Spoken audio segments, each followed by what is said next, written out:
Exposición del Salmo 58 Sermón primero Traducción, Miguel F. Lanero, O.S.A. y Enrique Aguiarte Bendímez, OAR1. V.1. La escritura acostumbra a ocultar misterios en los títulos de los salmos, y a decorar el frontispicio del salmo con la sublimidad del misterio. De esta manera, los que vamos a entrar en él, como en una mansión, podremos leer ya a la entrada, qué actividades hay dentro, o quién es el dueño de la casa, o a quién pertenece la hacienda. Así es como en este salmo, al inicio, hay un título que dice, hasta el fin, no borres en el título la inscripción de David. Es lo que ya he dicho, un sobretítulo. El Evangelio nos indica cuál es la inscripción de este título, que prohíbe borrar. Cuando el Señor fue crucificado, el título puesto por Pilato fue este, Rey de los Judíos 1, en las tres lenguas, hebreo, griego y latín 2, las más conocidas en todo el mundo. Ahora bien, si el Rey de los Judíos fue crucificado, ¿fueron los judíos quienes crucificaron a su Rey? Y al crucificarlo, más que matarlo, lo que lograron fue hacerle Rey de las naciones. Por cierto que en lo que a ellos se refiere, a Cristo lo perdieron, pero ellos, no nosotros, puesto que murió por nosotros, y con su sangre nos redimió. Y hasta ahora no se ha destruido el letrero, porque sigue siendo Rey, no solo de los gentiles, sino también de los mismos judíos. Y por haberlo rechazado, ¿lograron acaso anular el dominio de su Rey? Él reina, y reina también sobre ellos. En sus manos lleva este Rey un cetro de hierro, con el cual reina y quiebra. Dice en el Salmo, yo he sido constituido por él Rey en Sión, su monte santo, para proclamar el precepto del Señor. El Señor me ha dicho, tú eres mi hijo, yo te he engendrado hoy. Pídemelo, y te daré en herencia las naciones, y en posesión los confines de la tierra. Los gobernarás con vara de hierro, los quebrarás como jarro de loza 3. ¿A quiénes gobernará? ¿A quiénes quebrará? Gobernará a los obedientes, quebrará a los rebeldes. Por tanto el no borres está muy bien y es profético. En algún momento los judíos le pidieron a Pilato, no escribas, Rey de los judíos, sino más bien, este se ha proclamado Rey de los judíos, porque este título, dijeron, confirmaría que él es nuestro Rey. Pilato respondió, lo que escribí, escrito está 4. Con ello cumplió lo de, no borres. 2. Y no es solo este salmo el que lleva en su inscripción la consigna de no borrar el título. También algunos otros tienen al principio esta inscripción 5, y en todos ellos se anuncia la pasión del Señor. Así que veamos aquí aludida también la pasión del Señor, y que nos habla Cristo como cabeza y como cuerpo. Siempre o casi siempre que oigamos aquí las palabras de Cristo, que nos habla en el Salmo, no lo veamos solo como la cabeza, el único mediador entre Dios y los hombres, el hombre Cristo Jesús 6, que como Dios en el principio era la palabra, Dios con Dios, palabra que se encarnó y habitó entre nosotros 7, de la descendencia corporal de Abraham, y descendiente de David, nacido de María Virgen. No lo pensemos solo como cabeza, cuando habla Cristo. Pensemos en Cristo como cabeza y cuerpo, un varón completo y total. Se nos dice así, vosotros sois el cuerpo de Cristo y sus miembros 8, según las palabras del apóstol Pablo. Y el mismo apóstol dice también que es la cabeza de la Iglesia 9. Sí, pues, Él es la cabeza y nosotros el cuerpo, el Cristo total es la cabeza y el cuerpo. A veces te encontrarás con palabras que no se adaptan a la cabeza, y si no las atribuyes al cuerpo, puede vacilar tu comprensión. En cambio otras veces encontrarás palabras que no se adaptan al cuerpo, y es Cristo quien habla. No hay por qué temer aquí ningún error. Enseguida se le atribuye a la cabeza lo que se ve que no es propio del cuerpo. Así, cuando estaba clavado en la cruz, se expresó en la persona del cuerpo, Dios mío, mírame. ¿Por qué me has abandonado? 10. Porque Dios no había abandonado a Cristo, del cual tampoco fue Dios abandonado. ¿O es que acaso vino Cristo a nosotros, abandonando a Dios, o Dios lo mandó apartándose de él? Pero como el hombre fue abandonado por Dios, es decir, Adán, que solía gozarse en la presencia de Dios, al pecar sintió terror en su conciencia, y huyó de su propia alegría. Realmente Dios lo abandonó, porque él se había alejado de Dios. Pues bien, por haber tomado Cristo la carne de Adán, exclamó esto en la persona de su misma carne, porque entonces nuestro hombre viejo estaba clavado en la cruz junto con él 11. 3. Oigamos, pues, cómo sigue el título, cuando Saúl envió a vigilar su casa para matarlo. Esto no pertenece a la cruz del Señor, sino a su pasión. Cristo fue crucificado, muerto y sepultado. Aquella sepultura era como una casa, que se ordenó custodiarla por la autoridad real judaica, cuando se enviaron custodios al sepulcro de Cristo 12. En la escritura hay una historia en el libro de los Reyes. Nos dice cómo Saúl envió vigilantes a la casa de David para matarlo 13. Pero dado que lo que estamos tratando es el título del Salmo, solo debemos exponer lo que el autor del Salmo tomó de dicha fuente. Nos quiso manifestar únicamente el envío para custodiar la casa, y luego matar a David. ¿Cómo es que fue la casa custodiada con este fin? Y, dado que David figuraba a Cristo, ¿ser luego muerto Cristo? Porque Cristo no fue puesto en el sepulcro, sino después de ser muerto en la cruz. Esto aplícalo al cuerpo de Cristo. Matar a Cristo significaba borrar el nombre de Cristo, para evitar que se creyese en él, si hubiera prevalecido la mentira de los guardianes, sobornados para que dijesen que habían venido sus discípulos, y se lo habían llevado 14. Esto es realmente querer matar a Cristo, borrar el recuerdo de su resurrección, hacer prevalecer la mentira sobre el Evangelio. Pero, así como Saúl no logró realizar sus planes de eliminar a David, tampoco la autoridad judía pudo hacer valer el testimonio de los custodios dormidos, sobre el de los apóstoles que estaban despiertos. Que se les inculcó a los custodios que dijeran: os damos el dinero que queráis, con tal de atestiguar que mientras dormíais, vinieron sus discípulos y se lo llevaron. Ya veis qué clase de testigos mentirosos presentaron sus enemigos contra la verdad y la resurrección de Cristo. Estaban prefigurados en Saúl. Pregunta tú, oh infidelidad, ¿a testigos dormidos? Que te respondan lo que ocurrió en el sepulcro. Porque si estaban dormidos, ¿cómo se enteraron? ¿Y si despiertos? ¿Cómo no apresaron a los ladrones? Que responda lo que sigue. 4. V.2 Líbrame de mis enemigos, Dios mío, y sálvame de los que se levantan contra mí. Esto sucedió en la carne de Cristo, y sucede también en nosotros. Porque el diablo y sus ángeles, enemigos nuestros, no cesan de levantarse diariamente contra nosotros, pretendiendo burlarse de nuestra debilidad y flaqueza, con engaños, incitaciones y tentaciones, y de querer enredarnos en cualquier clase de trampas, mientras vivimos en la tierra. Pero nuestra voz debe estar atenta dirigida a Dios, clamando en los miembros de Cristo, sometidos a la cabeza que está en el cielo: líbrame de mis enemigos, Dios mío, y sálvame de los que se levantan contra mí. 5. V.3 Líbrame de los que obran iniquidad, y sálvame de los hombres sanguinarios. Eran hombres sanguinarios los que mataron al justo, en quien no encontraron ninguna culpa. Eran hombres sanguinarios porque cuando un extranjero quiso dejar libre a Cristo, lavándose las manos, ellos gritaron: «Crucifícale, crucifícale». Eran hombres sanguinarios, porque cuando ya se les acusó de ser responsables del crimen de la sangre de Cristo, respondieron echándola encima de sus descendientes: «Caiga su sangre sobre nosotros y sobre nuestros hijos». 15.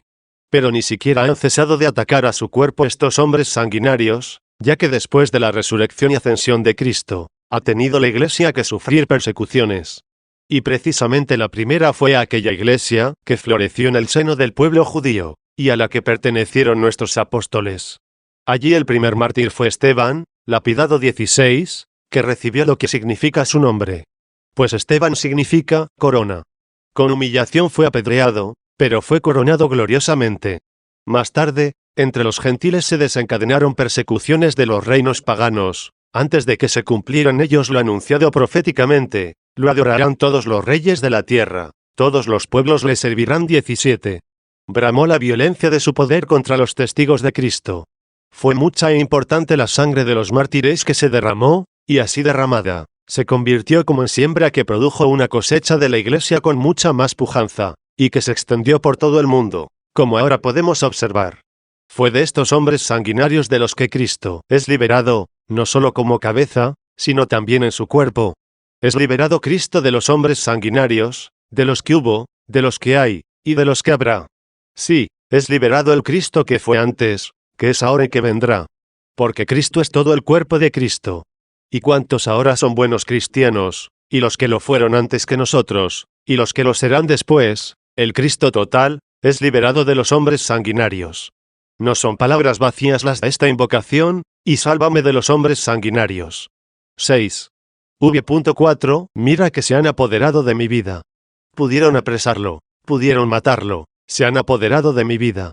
¿Y dónde queda lo de rompiste mis cadenas? 18.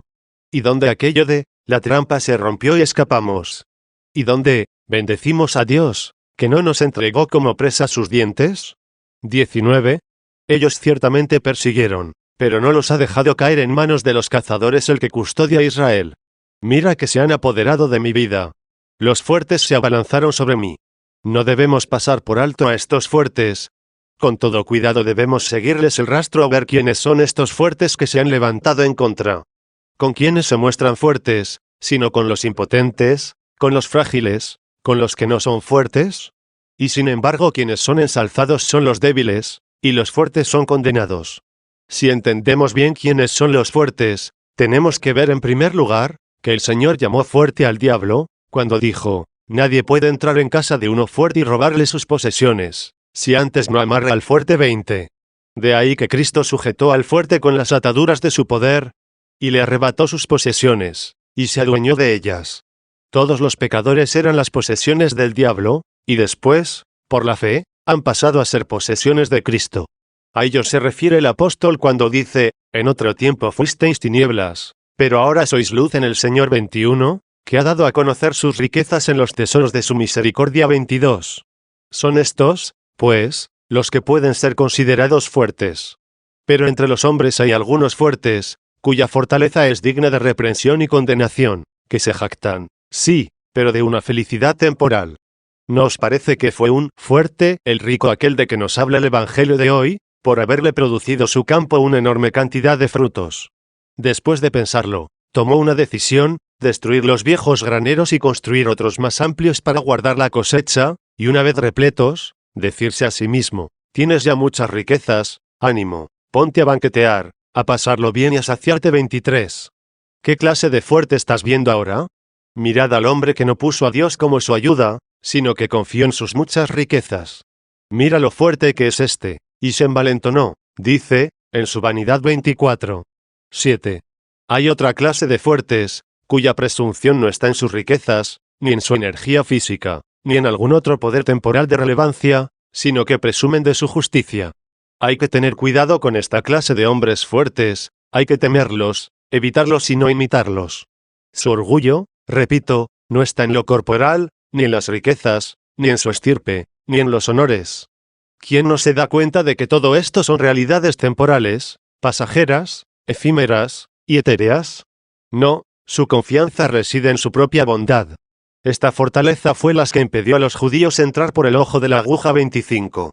Al presumir de sí mismos como justos, y creerse sanos, rechazaron la medicina y mataron al médico. A esta clase de fuertes, que no se tienen como débiles, no vino a llamarlos el que dijo, no tienen necesidad del médico los sanos, sino los enfermos. No he venido a llamar a los justos, sino a los pecadores a la conversión. Estos eran los fuertes que reprochaban a los discípulos de Cristo, porque su maestro visitaba a los pecadores y comía con ellos. ¿Por qué vuestro maestro, decían, come con publicanos y pecadores?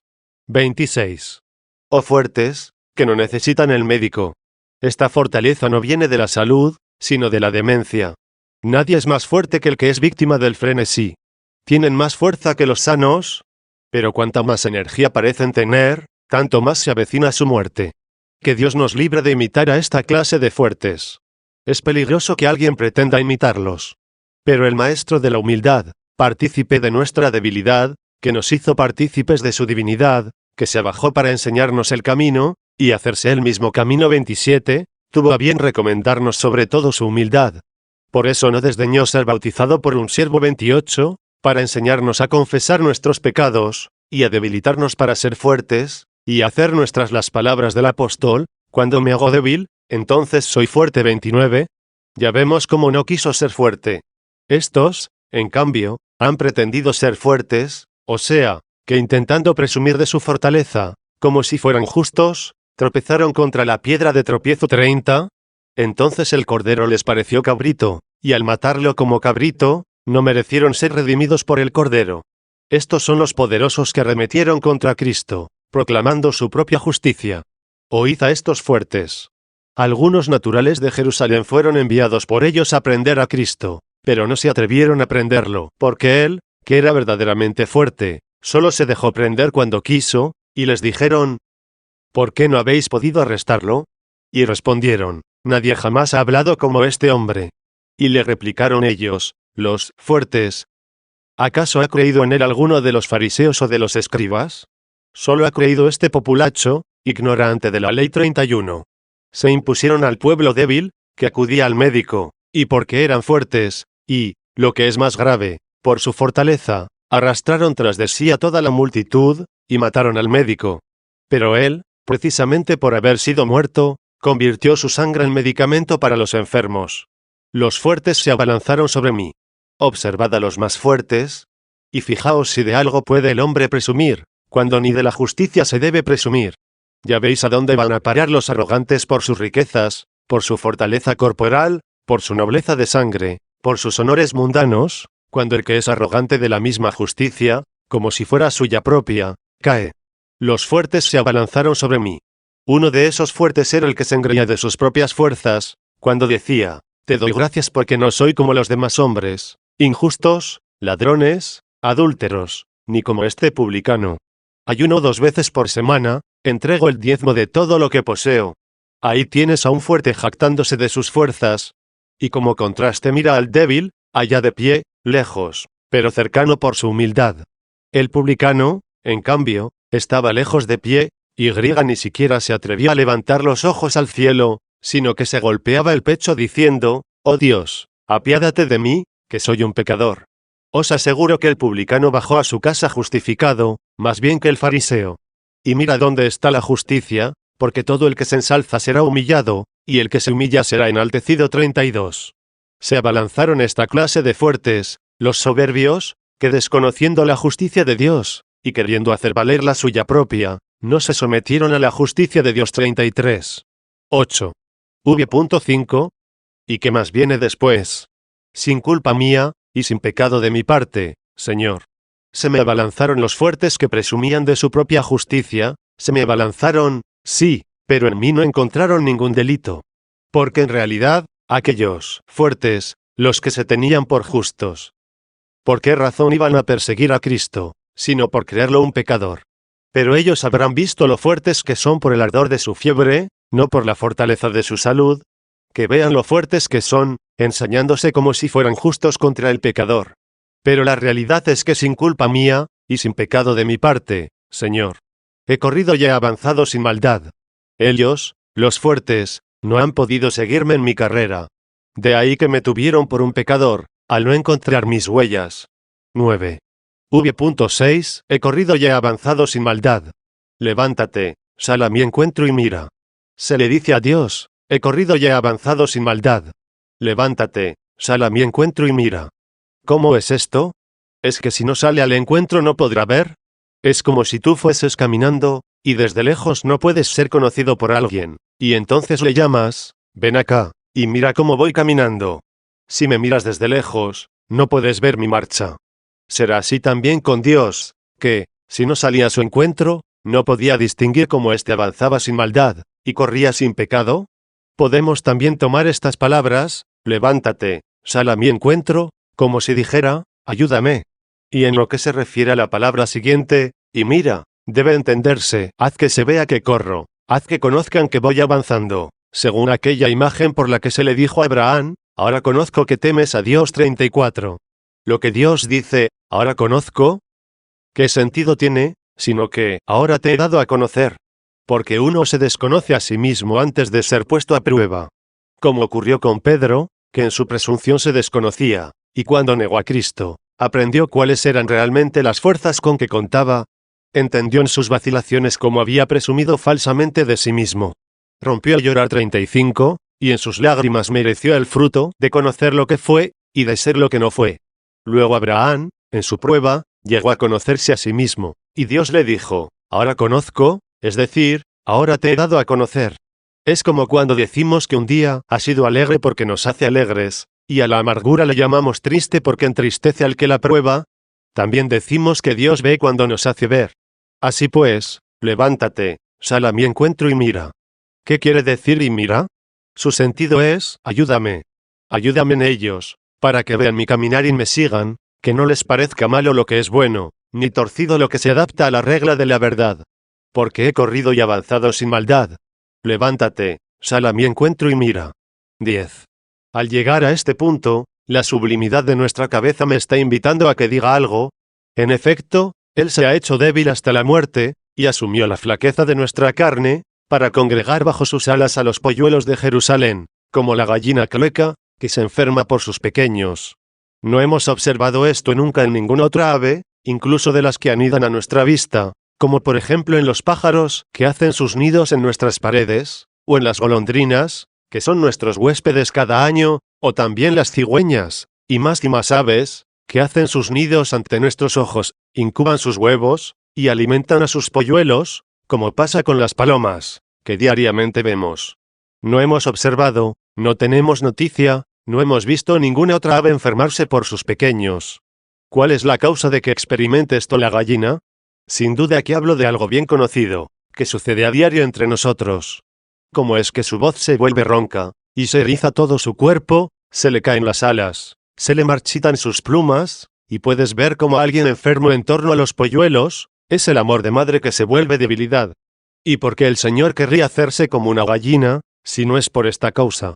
Él nos dice en la Santa Escritura: Jerusalén, Jerusalén, ¿cuántas veces quise congregar a tus hijos como la gallina bajo sus alas a sus polluelos, y no has querido? 36 Sin embargo ha congregado a todos los pueblos, como la gallina a sus pollitos, haciéndose débil por nosotros, tomando nuestra carne, es decir, la del género humano, crucificado, despreciado, abofeteado, flagelado, clavado en un madero, herido por la lanza. Esto es algo propio de la debilidad maternal, no de la majestad perdida.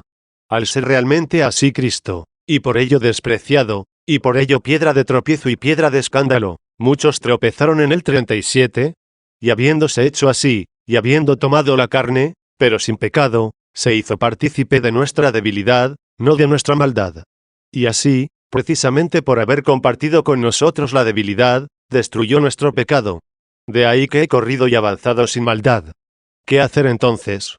¿No habremos de reconocerlo como Dios que es, fijándonos solo en lo que se ha hecho por nosotros, sin mirar que fue Él nuestro Creador?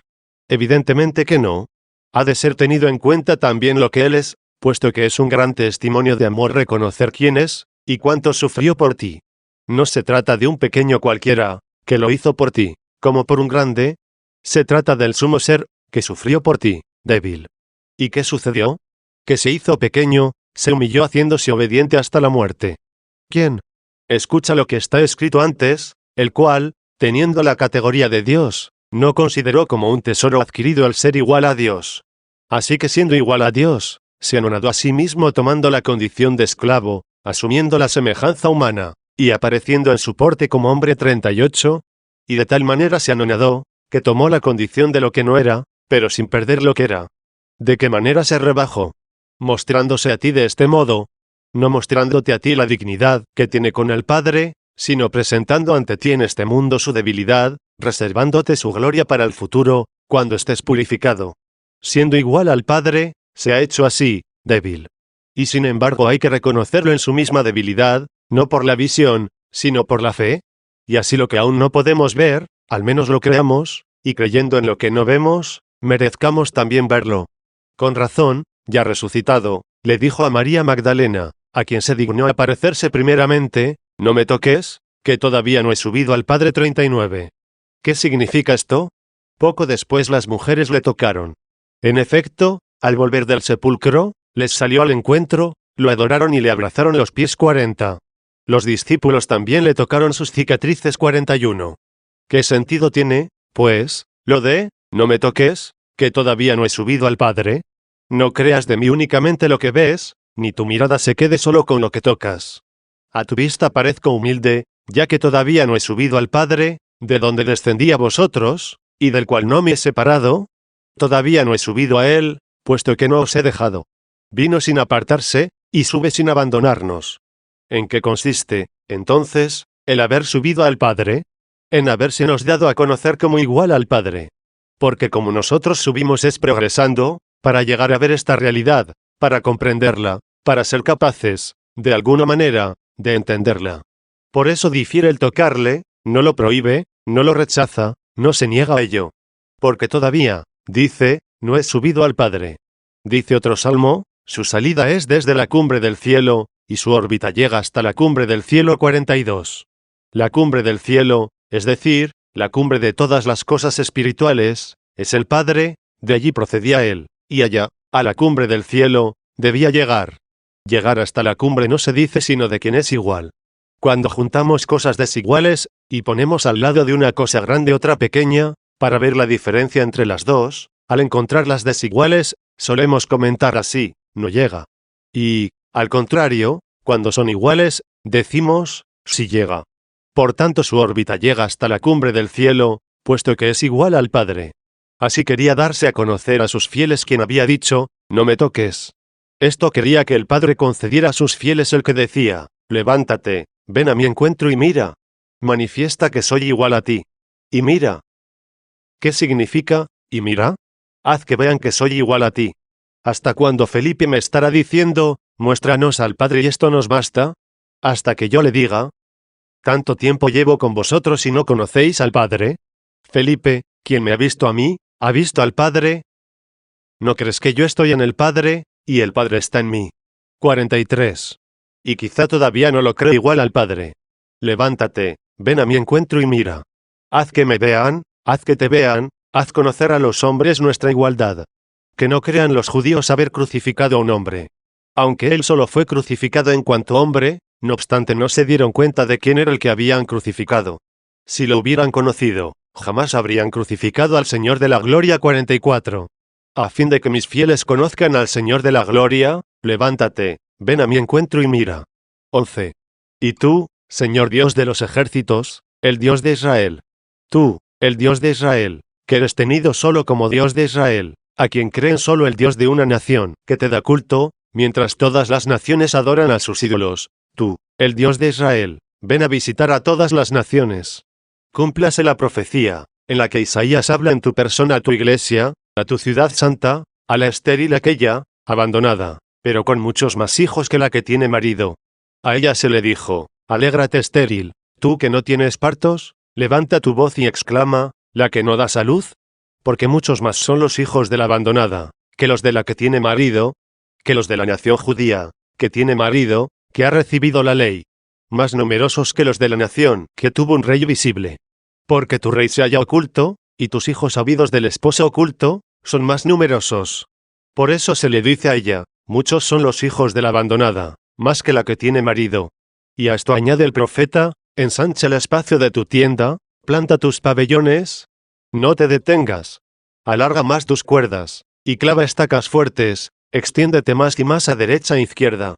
Coloca a la derecha los buenos, y a la izquierda los malos 45, hasta que venga el tiempo de la bielda. De todos modos, entro en posesión de todas las naciones. Sean invitados a las bodas buenos y malos, que se llenen los salones de comensales 46. A los criados les toca invitar, y al Señor hacer la separación. Extiéndete más y más a derecha e izquierda. Tu descendencia heredará las naciones, y habitarás las ciudades que estaban desiertas. Desiertas de Dios, sin profetas, sin apóstoles, sin el Evangelio, y llenas de demonios. Habitarás las ciudades que estaban desiertas. No tienes nada que temer, porque vencerás, ni te avergüences si llegaran a detestarte. No, no te avergüences, puesto que los fuertes se levantaron contra mí, cuando se dictaban leyes contra el nombre cristiano, cuando el ser cristiano era una ignominia y una infamia. No te avergüences si llegaran a detestarte. ¿Llegarás a olvidar para siempre tu confusión? No te acordarás de la ignominia de tu viudez. Porque yo, el Señor soy tu Hacedor, su nombre es el Señor. El que te rescata es el mismo Señor Dios de Israel, y se llamará Dios de toda la tierra 47. Y tú, Señor Dios de los ejércitos, Dios de Israel, ven a visitar todas las naciones. Ven, insisto, a visitar todas las naciones. 12. No te compadezcas de ninguno de los que obran la maldad. Estas palabras son ciertamente aterradoras. ¿A quién no le aterrarán? ¿Quién nos echará a temblar si entra en su conciencia? Porque, aunque lo que reconozca tener sea la piedad, sería extraño que no encontrase también alguna maldad. Todo el que peca comete maldad 48. Si tienes en cuenta los pecados, Señor, ¿quién podrá resistir? 49. Y sin embargo estas palabras son verdaderas, y no están pronunciadas en vano, y de ninguna manera carecen ni podrán carecer de sentido, No te compadezcas de ninguno de los que obran la maldad. Pero también se compadeció de Pablo, el llamado antes Saulo, que había cometido maldades. ¿Qué bien había hecho, para merecer a Dios? ¿A sus santos no los llevaba a la muerte? ¿No era portador de cartas de las autoridades sacerdotales, para apresar y castigar a los cristianos, donde quiera que los encontrase? ¿No fue obrando así, yéndolos a buscar, anhelando ansiosamente todo esto, según nos lo atestigua la Escritura, como fue llamado del cielo por una sublime voz, y fue arrojado a tierra, y levantado, cegado e iluminado, muerto y vivificado, perdido y recuperado? 50. ¿Por qué méritos? Callémonos nosotros, y escuchémosle a él, yo, que primero fui blasfemo, perseguidor e insolente, pero he alcanzado misericordia. 51. Sin duda que las palabras, no te compadezcas de ninguno de los que obran la maldad, pueden interpretarse de dos modos, o bien que Dios no deja ningún pecado impune, o bien que existe algún pecado, de cuyos autores jamás el Señor tendrá misericordia. Hablaré algo brevemente a vuestra caridad de estas dos interpretaciones, según lo permita el tiempo. 13. Toda maldad, por pequeña o grande que sea, necesariamente ha de ser castigada, o bien por el mismo hombre que se arrepiente, o bien por Dios que da su merecido. Porque el que se arrepiente, se castiga a sí mismo. Por tanto, hermanos, castiguemos nuestros pecados si deseamos obtener la misericordia de Dios. ¿No puede Dios apiadarse de todos los pecadores, como pasando por alto los pecados, o no borrándolos de raíz? O tú los castigas, o los castiga Él. ¿Quieres que no sea Él quien los castigue? Castígalos tú. Porque eres tú quien cometiste lo que no puede quedar impune. Sea más bien castigado por ti, poniendo en práctica lo que está escrito en aquel salmo. Adelantémonos en su presencia por la confesión. 52. ¿Qué significa, adelantémonos en su presencia? Antes de que Él se fije para castigarlo, adelántate tú confesándolo y castígalo. Que no encuentre Él nada que castigar. Porque cuando tú castigas la iniquidad, realizas la equidad, la justicia. Y por tanto Dios se apiadará de ti, al encontrarte obrando la justicia. ¿Qué sentido tiene, obrando la justicia? Que has odiado en ti lo que Él odia, y así comiences a agradar a Dios, al castigar en ti lo que le disgusta a Él.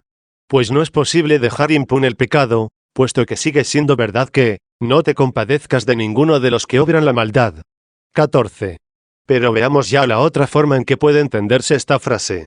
Existe una maldad cuyo autor no puede lograr que Dios se apiade de él. Preguntáis, quizá, ¿cuál es? Es la defensa misma del pecado. Cuando alguien defiende sus propios pecados, comete una gran maldad, está defendiendo lo que Dios odia. Date cuenta de cuán perverso, cuán injusto es esto. Si hace algo bueno, pretende atribuírselo a sí mismo. Y si obra algún mal, a Dios. Porque de este modo defienden los hombres sus pecados, atribuyéndolos, lo que es mucho peor, a Dios mismo. ¿Cómo es esto? Nadie se atreve a decir que es bueno el adulterio, que es bueno el homicidio, que es bueno el fraude, que es bueno el perjurio. No, ningún hombre se atreve.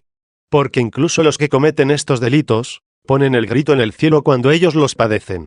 No encontrarás a ningún ser humano tan perverso, tan excéntrico de la sociedad humana y de la común participación de la sangre de Adán, que opine ser bueno, como ya he dicho, el adulterio, el fraude, el robo, el perjurio. Pero, ¿de qué modo los defienden? Diciendo, si Dios no lo hubiera querido, yo no lo habría hecho. ¿Qué voy a hacer con mi destino? Ya te estás preguntando por el destino, recurres a las estrellas. Te preguntas a ver quién habrá creado y puesto en orden las estrellas. Ha sido Dios. Y así es como defiendes tu pecado y le echas a Dios la culpa. Termina el reo excusándose y culpando al juez. Dios no se compadecerá de los que cometen tamaña maldad. No te compadezcas de ninguno de los que obran la maldad. Persigue, dice, tus pecados, castígalos, hiérelos, pon de frente a sí mismos, a los que se ponen a sus propias espaldas, para que se avergüencen de sí, y se gocen de ti. No te compadezcas de ninguno de los que obran la maldad. 15. V.7. Conviértanse a la tarde. No sé a quiénes se refiere, que en otro tiempo cometieron maldades, que en otro tiempo fueron tinieblas, y que se convierten a la tarde. ¿Qué significa, a la tarde?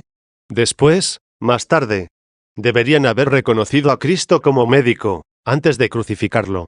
Porque, una vez crucificado, resucitado, ascendido al cielo, y después de enviado su Espíritu Santo, del que quedaron llenos los que estaban reunidos en una casa, y comenzaron a hablar en las lenguas de todos los pueblos. Quedaron impresionados los que habían crucificado a Cristo. Les remordió la conciencia y les preguntaron a los apóstoles qué debían hacer para salvarse.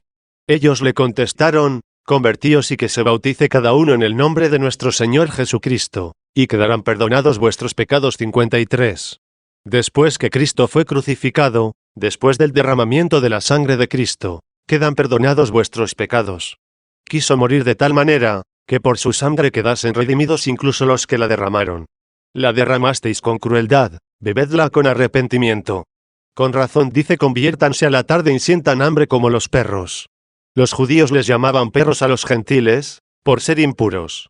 De ahí que el mismo Señor, cuando una mujer cananea, no judía, iba gritando detrás de él, queriendo lograr de su misericordia la curación de su hija, él, previéndolo todo, sabiéndolo todo, pero con la intención de mostrar su fe, retrasó su favor y la tuvo en suspenso. ¿Cómo fue su retraso? No he sido enviado, dijo, más que a las ovejas perdidas de la casa de Israel. Israel, las ovejas, y los gentiles. ¿Qué? No es bueno echar el pan de los hijos a los perros. Llamó, pues, perros a los gentiles, por la impureza. ¿Y qué hace aquella mujer hambrienta? No protestó por estas palabras. Recibió con humildad el insulto, y esto le mereció el beneficio. En realidad no hay por qué llamar insulto a lo dicho por el Señor. Si el siervo le dice algo así a su Señor, es un insulto. Pero si el Señor dice algo parecido a su esclavo, debe ser tenido más bien como una honra. Así es, Señor, contesta la mujer. ¿Qué significa, así es? Dices la verdad, sin duda es cierto, soy un perro. Y añade, pero también los perros comen las migajas que caen de la mesa de sus señores. Inmediatamente le dice el Señor: oh mujer, qué grande es tu fe. 54. Hace un momento era un perro, ahora ya es una mujer. Porque es ya mujer la que poco antes era un perro. Por su humilde confesión, por no rechazar lo que había dicho el Señor. Luego los gentiles son perros, y por lo mismo hambrientos. Bueno es también para los judíos reconocerse pecadores, y, aunque sea la tarde, que se conviertan, y que pasen hambre como perros. De hecho, un mal hartazgo tenía el que se expresaba así: ayuno 2 veces por semana. El publicano aquel sí era un perro, y pasaba hambre, y su hambre era del favor del Señor, ya que decía: ten compasión de mí, que soy un pecador. 55. Que se conviertan, pues, también ellos a la tarde, y sientan hambre como los perros. Que anhelen la gracia de Dios, que se reconozcan pecadores, que los fuertes se vuelvan débiles y los ricos se hagan pobres, que aquellos justos se reconozcan pecadores, y aquellos que se creían leones, se vuelvan perros. Que se conviertan a la tarde, pasen hambre como perros, y andarán rondando por la ciudad. ¿Por qué ciudad? Por el mundo este, al que la Escritura en varios lugares llama la ciudad que rodea. 56. Es decir, este mundo en el que todas las naciones estaban en torno al único pueblo judío, en el que se pronunciaban estas palabras, y se le llamaba la ciudad que rodea. Esta es la ciudad que ellos, convertidos ya en perros, y con hambre, andarán rondando. ¿Cómo la recorrerán? Anunciando el Evangelio. Saulo, de lobo que era, a la tarde se convirtió en perro, es decir, se convirtió ya tarde, y de comer primero las migajas de su Señor, luego, por su gracia se puso a correr y anduvo rondando por toda la ciudad. 16. V.8. Mira cómo hablarán con su boca, y tendrán una espada en sus labios. Hace referencia a aquella espada de doble filo, de la que dice el apóstol, y la espada del Espíritu, que es la palabra de Dios. 57. ¿Por qué de doble filo? ¿Por qué será, sino porque hiere con ambos testamentos? Con esta espada se daba muerte a aquellos animales, de los que se le decía a Pedro, mata y come. 58. Y tendrán una espada en sus labios, porque, ¿quién ha oído? Dirán con su boca, ¿quién ha oído? Es decir, se indignarán contra los perezosos en abrazar la fe. Los mismos que poco antes se negaban a creer, tienen ahora que sufrir el rechazo de los que no creen. Esto pasa realmente, hermanos. Ahí tienes a un hombre perezoso antes de ser cristiano. Le diriges tu predicación diariamente, y difícilmente se convierte. Pero cuando se convierte, enseguida quiere que todos sean cristianos. Es más, se admira de que no lo sean todavía. Le tocó a él convertirse a la tarde, pero como se ha vuelto como un perro hambriento, tiene también una espada en sus labios, y dice: ¿quién ha oído? ¿Qué quiere decir? ¿Quién ha oído? Significa, ¿quién dio crédito a nuestro mensaje? Y el brazo del Señor, ¿a quién se le ha revelado? 59 Porque, ¿quién ha oído? No creen los judíos. Entonces se dirigieron a los gentiles y les predicaron. Los judíos seguían sin creer. Sin embargo, por medio de los judíos que creyeron, el evangelio recorrió la ciudad, y decían, ¿por qué? ¿Quién ha oído? 17. V.9 Y tú, Señor, te reirás de ellos. ¿Quién ha oído? Todas las naciones serán cristianas, y vosotros decís, ¿quién ha oído? ¿Qué quiere decir? ¿Te reirás de ellos? En nada tendrás a todas las naciones. Nada se opondrá ante ti. Porque será sumamente fácil que crean en ti. 18. V.10 Mi fortaleza la tengo puesta en ti. Aquellos fuertes cayeron porque su fortaleza no residió en ti. Es decir, aquellos que se levantaron contra mí y me agredieron, confiaron en sí mismos. Yo, en cambio, tengo puesta en ti mi fortaleza. Porque si me aparto, caigo. Si me acerco, aumenta mi fuerza. Fijaos, hermanos, lo que sucede en el alma humana. Por sí misma no tiene luz, no tiene fuerza, todo lo que hay de hermoso en el alma, es fortaleza y sabiduría. Pero ni es suyo lo que sabe, ni suya es su fuerza, ni es luz por sí misma, ni de sí misma le viene la fuerza. Hay un origen y una fuente de la fortaleza, y una raíz de la sabiduría. Hay, por así decirlo, una región, si así se la puede llamar, de la verdad inmutable. Si el alma se aparta de ella, entra en las tinieblas, y si se acerca, queda iluminada. Acercaos a él y quedaréis radiantes. 60, porque si os distanciáis quedaréis a oscuras. Por tanto, mi fortaleza le tengo puesta en ti, no me apartaré de ti, no me fiaré de mí. Mi fortaleza la tengo puesta en ti, porque tú, oh Dios, eres mi protector. ¿Dónde estaba yo antes, y dónde estoy ahora? ¿Por qué me has aceptado? ¿Qué pecados me has perdonado? ¿Dónde estaba yo hundido? ¿A dónde he sido levantado? ¿Debo yo recordar todo esto? Como se dice en otro salmo, mi padre y mi madre me han abandonado, pero el Señor me acogió. 61. Mi fortaleza la tengo puesta en ti, porque tú, oh Dios, eres mi protector. 19. V.11 La misericordia de mi Dios se me adelanta. He aquí el sentido de, mi fortaleza la tengo puesta en ti, de mí nada me fío. ¿Qué cosas buenas he aportado yo, para que tú te hayas compadecido de mí, y me hayas justificado? ¿Qué encontraste en mí? Solo pecados. Tuyo en mí nada había, sino únicamente la naturaleza que tú creaste. El resto eran mis maldades que tú borraste. No me he levantado yo antes para ir a tu encuentro, sino que tú viniste a despertarme, porque su misericordia se me adelanta. Antes de que yo haga algo bueno, su misericordia se me adelanta. ¿Qué responderá a esto el infeliz Pelagio? 20. V.12 Mi Dios se me ha mostrado en mis enemigos. ¿Qué dice? Que toda la misericordia que había tenido conmigo, me la demostró en mis enemigos. El que ha sido acogido compárese con los abandonados, y el elegido con los rechazados. Compárese el vaso de misericordia con los vasos de ira, y vea cómo de una misma masa hizo Dios a uno un vaso de honor, y a otro para uso despreciable. ¿Cuál es el sentido de, se me ha demostrado en mis enemigos? Si Dios, queriendo mostrar su indignación, y demostrar su poder, ha soportado con mucha paciencia los vasos de ira, fabricados para su perdición. ¿Por qué se ha comportado así? Para manifestar las riquezas de su bondad con los vasos de misericordia. 62. Sí, pues, ha soportado los vasos de ira, dejando de manifiesto sus riquezas para con los vasos de misericordia, con toda razón se dijo, su misericordia se me adelantó. Mi Dios se me ha mostrado en mis enemigos. Es decir, la gran misericordia que Dios ha tenido conmigo, me la ha demostrado en aquellos con quienes no la ha tenido. Si el deudor no se siente apretado por la deuda, apenas dará gracias cuando se le perdone. Mi Dios se me ha mostrado en mis enemigos. 21. Y de estos enemigos. ¿Qué dice? No los mates, para que no se olviden de tu ley. Ruega por sus enemigos, cumple el precepto. ¿Cuál es el sentido de, no te compadezcas de ninguno de los que obran la maldad, y al mismo tiempo, no los mates, para que no se olviden de tu ley? ¿Cómo es que no se compadece de ningún malvado, y al mismo tiempo no mata a ninguno de ellos, para que no olviden tu ley? Pero es que aquí habla de sus enemigos. Y entonces, ¿acaso sus enemigos practican la justicia? Si sus enemigos obran según justicia, el injusto sería él. Pero como él obra con bondad, al obrar así, está soportando la maldad de sus enemigos. La conclusión, por tanto, es que los enemigos del justo obran la maldad.